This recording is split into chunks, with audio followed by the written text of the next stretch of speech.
Extension का मामला, बादशाह सलामत को एक्सटेंशन चाहिए और उसी एक्सटेंशन के इर्द गिर्द ये सारा कुछ घूम रहा है।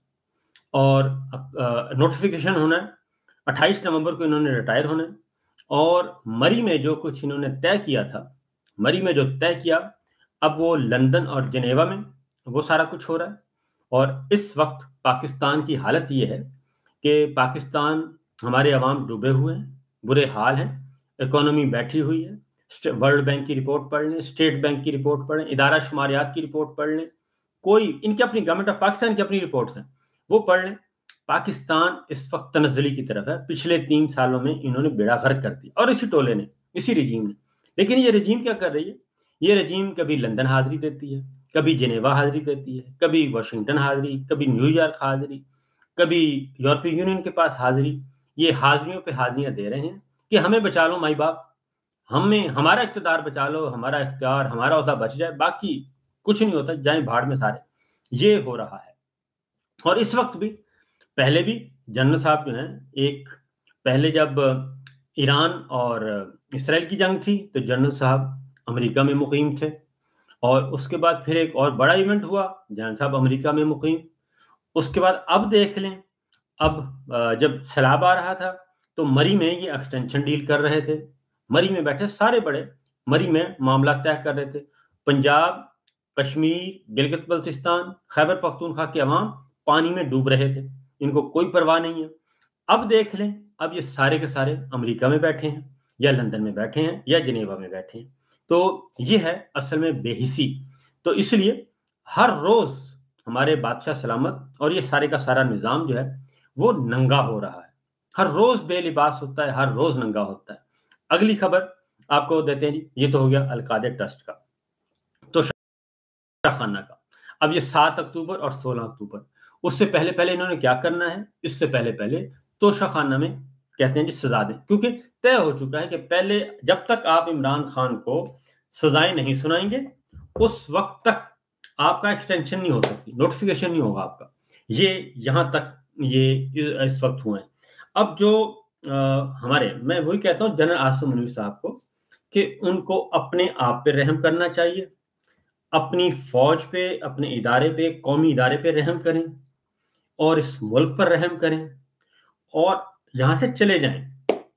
यही उनके लिए एक रास्ता है, चले जाएं। जो गुनाह उन्होंने करने थे कर लिए, और पाकिस्तान के निज़ाम की, पाकिस्तान के इदारों की ईंट से ईंट बजा दी उन्होंने। जो काम आसिफ अली जरदारी साहब ना कर सके, जो काम नवाज शरीफ साहब ना कर सके, वो काम उन्होंने खुद कर दिया है।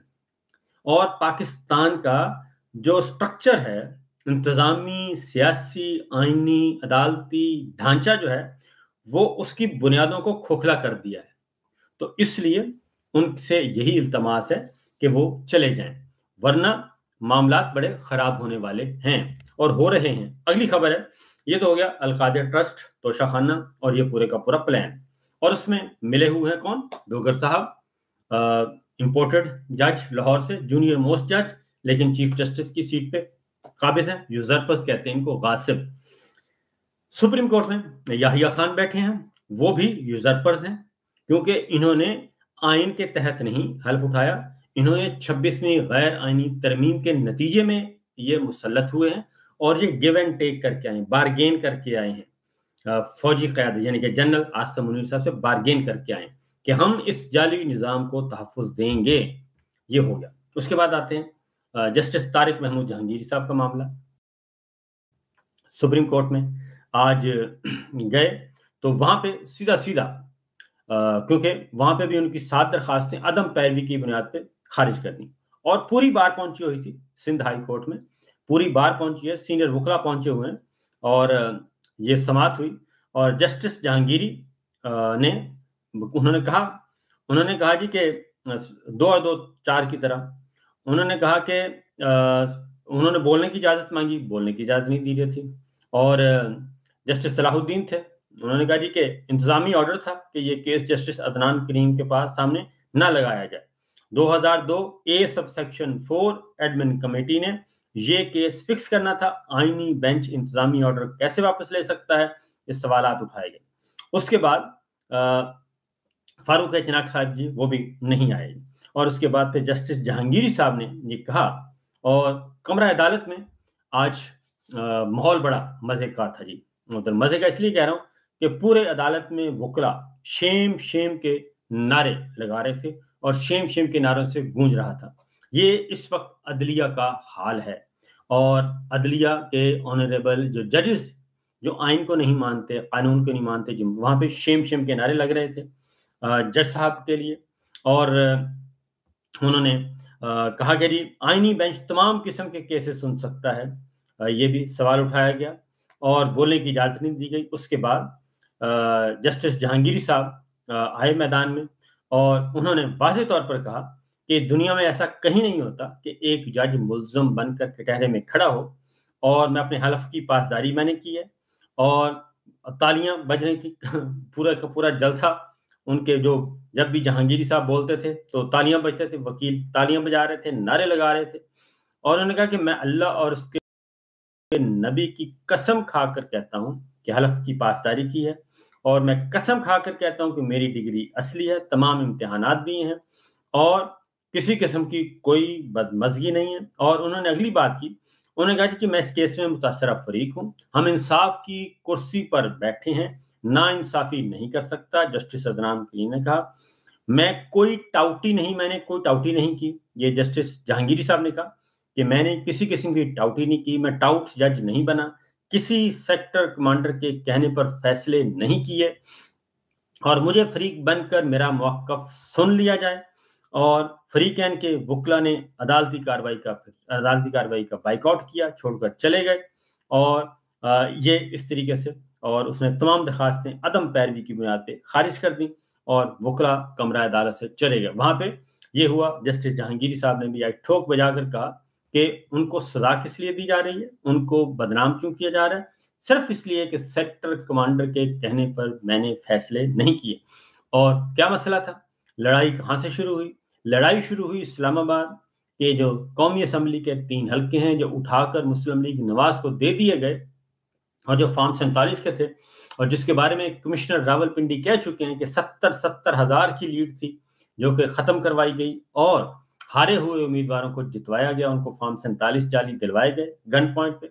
तो उन्होंने उसका सारा कच्चा चट्ठा मांग लिया था जहांगीरी साहब ने कि आए और लेके आए फॉर्म 45 भी और 47 भी।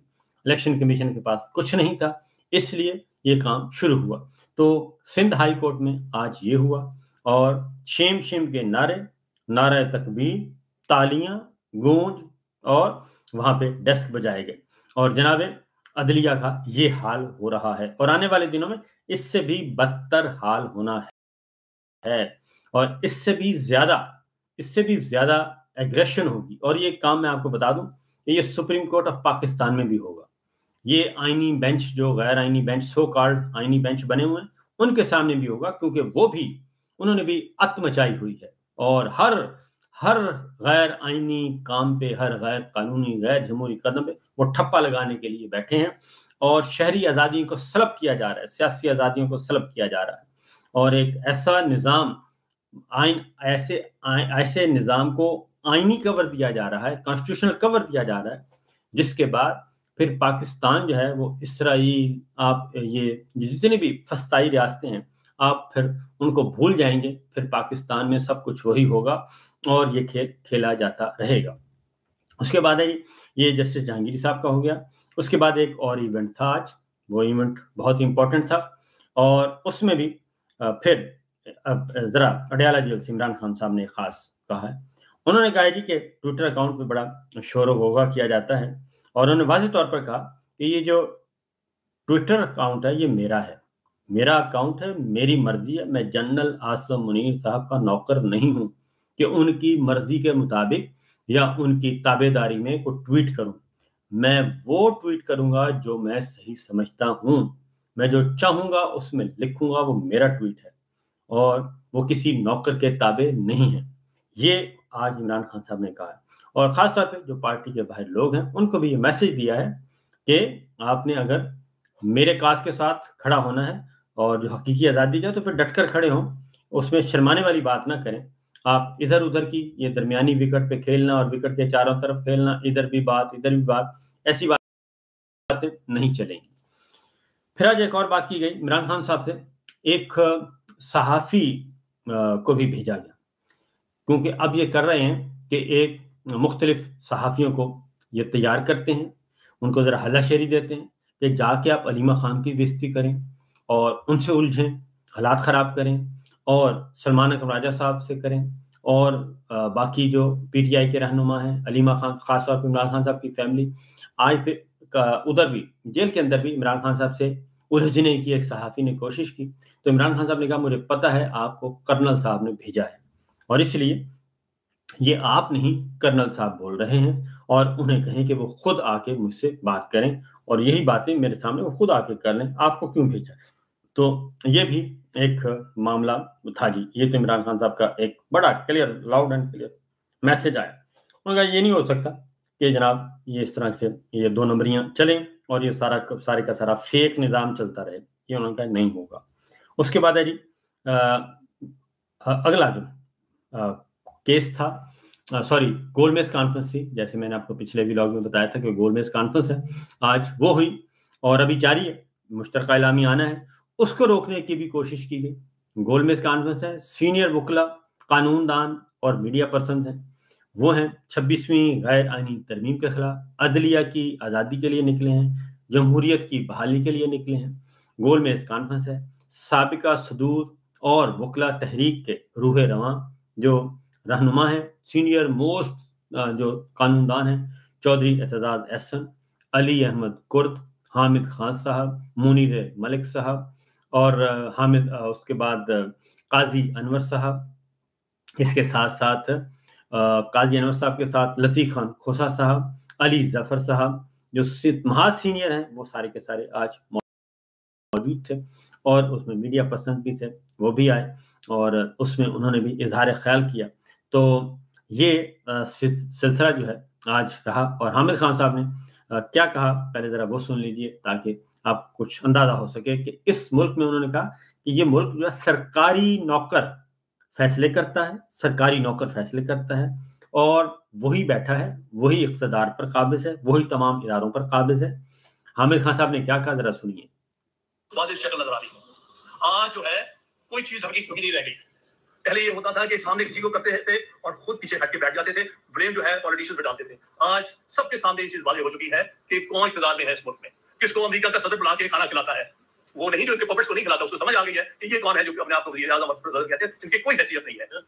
तो वो जिसको वो इक़्तिदार में समझता है उसको बुलाता है। ये इस मुल्क की बहुत बड़ी ट्रेजेडी। इस मुल्क में एक सरकारी मुलाजिम फैसले करता है कि किसने इक़्तिदार में आना, किसने नहीं आना, किसको वज़ीर आज़म बनना, किसको नहीं बनना। और उसकी सबसे बड़ी आपके सामने एग्जाम्पल वो 8 फरवरी के इलेक्शन है, जहां हर तरह से बाहर रखने के बावजूद भी एक पार्टी को लोगों ने निकल के वोट डाला और उसको डिप्राइव किया गया उस रात के अंधेरे में।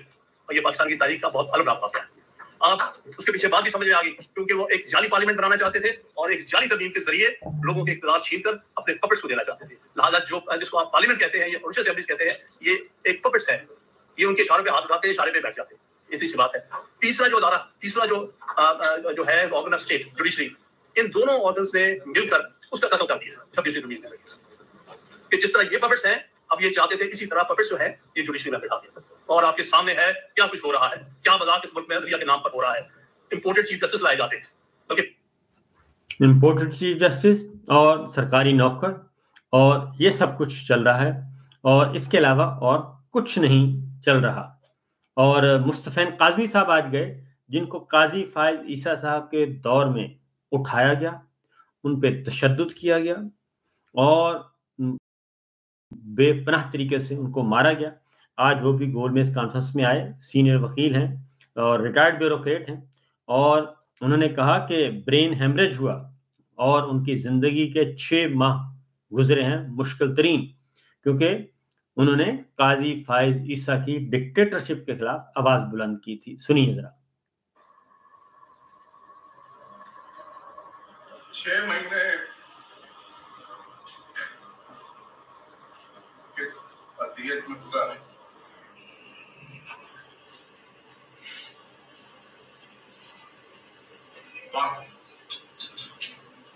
आगा खान से लेकर पूरे पाकिस्तान में